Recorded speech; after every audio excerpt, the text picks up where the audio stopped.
مولاي صل وسلم دائما أبدا على حبيبك خير الخلق كلهم. مولاي صل وسلم دائما أبدا على حبيبك خير الخلق كلهم.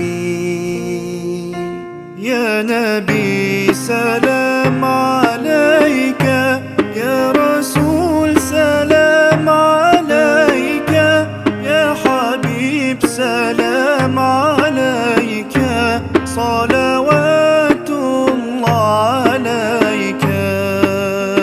صل على النبي وتبسم، ده النبي. Assalamualaikum warahmatullahi wabarakatuh. Innalhamdulillah, segala puji bagi Allah.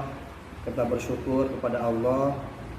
Pada hari ini kita masih diberi kesempatan oleh Allah untuk bisa menikmati suasana indahnya Ramadan. Dan hari ini kita sudah masuk ke hari 16 Ramadan. Mudah-mudahan tarawih kita, tadarus kita, puasa kita senantiasa diterima Allah Subhanahu wa taala sebagai amalan-amalan ibadah kita yang kelak berakhir sebagai amalan pemberat bagi amalan-amalan kita. Salawat dan salam sudah limpah kepada baginda Nabi besar Muhammad SAW, beserta keluarga, sahabat dan seluruh umatnya yang senantiasa ittiba terhadap sunnah yang telah diajarkan. Dan mudah-mudahan kita semua termasuk orang-orang yang berada di dalam barisan atau saf Rasulullah yaumul akhir kelak. Amin ya rabbal alamin. Anak-anak yang Bapak cintai, yang Bapak sayangi dan Bapak rindukan, mudah-mudahan kita semua sampai hari ini mendapatkan kesehatan dan perlindungan Allah SWT. Dan kita berdoa mudah-mudahan masa-masa pandemi ini segera berakhir dan kita bisa beraktivitas normal kembali seperti sedia kala. Amin. Hari ini Bapak akan menyajikan sebuah cerita tentang sahabat Rasulullah, yang dimana dia hidup di masa Rasulullah sampai di masa pemerintahan Umar bin Khattab. Beliau adalah Uwais Al-Qarni. Barangkali ada yang sudah tahu siapa beliau. Beliau adalah seorang sahabat Rasulullah, seorang manusia yang soleh yang tidak dikenal di bumi, tetapi beliau sangat dikenal di langit. Kenapa begitu? Kita simak sama-sama ceritanya. Di negeri Yaman pada masa itu hidup seorang manusia yang dipandang sangat miskin oleh warga setempat. Dia bernama Uwais Al-Qarni. Uwais itu memiliki seorang ibu yang sudah tua renta, lumpuh, bahkan buta. Dan Uwais Allah uji dengan penyakit sopak atau belang. Maka di kalangan masyarakat waktu itu Uwais sangat dipandang. Sudah miskin, berpenyakitan, dan ia sama sekali tidak dikenal. Kemudian pada suatu hari ibu Uwais ini meminta sebuah keinginan, yaitu ingin melaksanakan ibadah haji ke Mekah. Jarak antara Yaman ke Mekah sangat jauh. Orang berhaji biasanya naik unta atau kuda atau keledai. Namun untuk seorang Uwais tak ada satu kendaraan yang bisa dikendarai.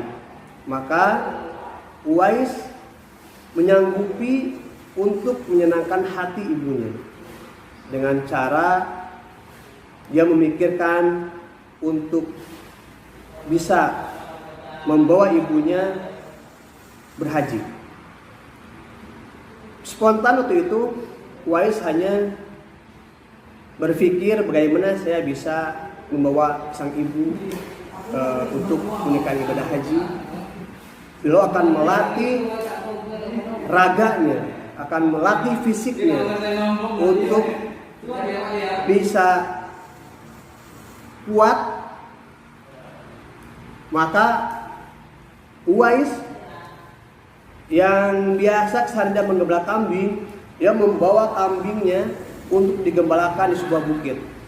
Dia gendong di pundaknya, kemudian dia berjalan menaiki bukit. Dan itu dia lakukan selama lebih dari 1 bulan. Ia angkut, lari ke bukit, turun lagi, esok harinya dia bawa lagi, sehingga semakin lama kambing ini semakin berat. Dan sosok Uwais pun menjadi kuat, menjadi bugar, dan menjadi sehat. Pada satu masa dia sudah merasa sanggup untuk membawa ibunya ke Mekah, maka dia menyiapkan satu tempat untuk bisa menggendong ibunya berjalan menuju Ka'bah. Sementara masyarakat sekitar memandang Uwais kok aneh. Apa yang dia lakukan dengan membawa kambing ke bukit? Dan itu menjadi cemoohan. Tapi atas izin Allah, sampai masanya Uwais pergi membawa ibunya dengan digendong di tengah padang pasir yang tandus, yang gersang, bahkan mungkin kalau di malam hari sangat dingin, tapi dengan tekad yang kuat dan kecintaan ia kepada ibunya, dengan bismillah, niat karena Allah dan mohon kekuatan kepada Allah, maka Uwais berhasil berjalan kaki menggendong sang ibu dari negeri Yaman ke negeri Mekah. Kemudian tampak wajah yang sangat sumringah, yang sangat senang, bahagia dari seorang ibu ketika beliau sampai di depan Ka'bah. Kemudian melaksanakan ibadah haji sebagaimana mestinya. Kemudian selesai dan mereka pulang ke negeri Yaman. Sampai di negeri Yaman, kemudian selama ibunya Uwais wafat. Kemudian atas izin Allah, karena kebaktiannya, rasa cintanya Uwais kepada sang ibu, Allah memberikan kesembuhan terhadap Uwais atas penyakit sopaknya. Namun Allah meninggalkan satu titik penyakit sopak itu di tengkuknya. Nah, kemudian atas sikap Uwais yang begitu cinta kepada ibundanya, itu sampai terdengar ke telinga Umar bin Khattab. Dan Umar berusaha untuk bertemu dengan Uwais untuk minta didoakan dan dibacakan istighfar. Kemudian pada masa musim berdagang, rombongan dari Yaman datang ke Mekah. Setiap kali Umar bertanya kepada rombongan itu, "Di mana Uwais? Di mana Uwais?" Sampai Allah mempertemukan. Umar ditunjukkan oleh seorang sahabat untuk bertemu dengan Uwais. Di tenda beliau, Uwais waktu itu sedang melaksanakan sholat. Kemudian Umar tunggu dan sampai mereka bertatap muka bercakap-cakap. Umar minta didoakan dan bacakan istighfar. Hanya apa yang terjadi? Uwais berkata, "Sesungguhnya aku yang lebih layak untuk kau doakan. Engkau seorang khalifah, sementara aku apa? Aku hanya seorang miskin dari negeri Yaman." Dan Umar mengatakan bahwa Uwais sebetulnya pernah disebut-sebut oleh Rasulullah dalam hadisnya. Dan Uwais kaget. Maka dengan terpaksa Uwais mendoakan Umar dan membacakan istighfar. Kemudian pada masa-masa terus berlalu, Uwais kembali ke Yaman dan masanya usia beliau sudah saatnya untuk menghadap kepada Allah. Uwais wafat dan ini yang menjadi alasan kenapa Uwais adalah makhluk Allah yang tidak dikenal di bumi tapi terkenal di langit. Tatkala itu saat beliau wafat,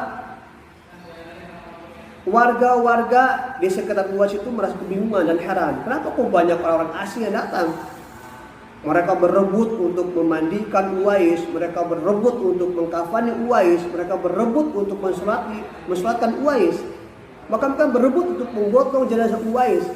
sampai ke liang lahat pun sudah banyak orang asing yang tidak dikenal oleh warga setempat, dan mereka berebut untuk menyemayamkannya. Dan dalam cerita disampaikan bahwa mereka adalah segerombolan malaikat Allah. Mereka berebut atas jenazah Uwais karena memang dia adalah makhluk Allah yang soleh. Dan cerita ini sampai hari ini diabadikan melalui mulut-mulut para orang-orang yang senantiasa cinta kepada Islam, karena kisah Uwais ini adalah kisah di mana kita bisa ambil pelajaran orang tua kita adalah orang yang patut untuk kita cintai, dan berbakti kepada mereka adalah ibadah yang sangat besar nilai pahalanya. Bapak berharap kepada kalian semua, anak-anak Ibadu Rahman yang soleh-solehah, sayangi orang tua kita, cintai mereka, bersyukurlah selagi mereka ada, maka engkau tidak akan menyesal. Pahala yang besar menanti kalian saat kalian mampu memberikan kebahagiaan kepada orang tua kita. Mereka tidak butuh materi kita, mereka tidak butuh harta kita, mereka butuh kita menjadi anak yang soleh dan solehah. Semoga Allah menjadikan kita semua anak-anak yang soleh-solehah dan senantiasa mendoakan, membahagiakan orang tua kita. Allahu a'lam bishawab. Wassalamualaikum warahmatullahi wabarakatuh.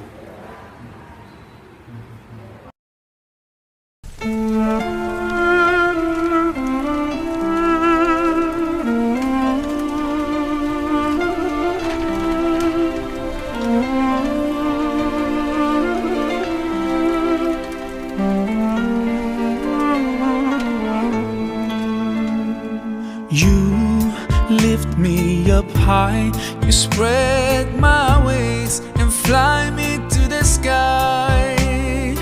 I feel so alive, it's like my soul